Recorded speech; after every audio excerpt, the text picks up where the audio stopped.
This was one of the most hectic travel days I've ever done. I started in the Moroccan city of Fez, and you won't believe where we ended up. We met a driver in Fez at 8 in the morning, and he drove us around 3.5 hours initially. It was a really stunning route. We went past the Rif Mountains, and we ended up in the wonderful city of Chefchaouen. This is the most beautiful city in Morocco. It's entirely painted in blue, and no one's quite sure why.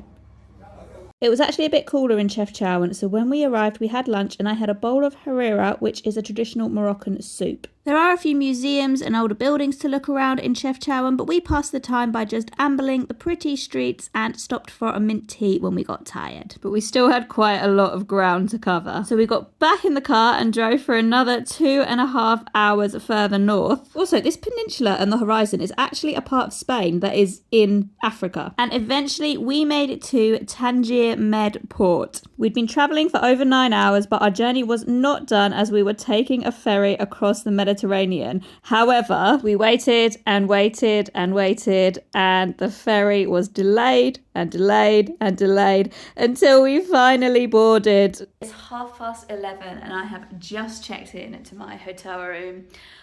Our ferry had taken us to the port of Algeciras in southern Spain. Done 7 hours in a car, an hour-long ferry, and a 3-hour wait at the port, all in one day.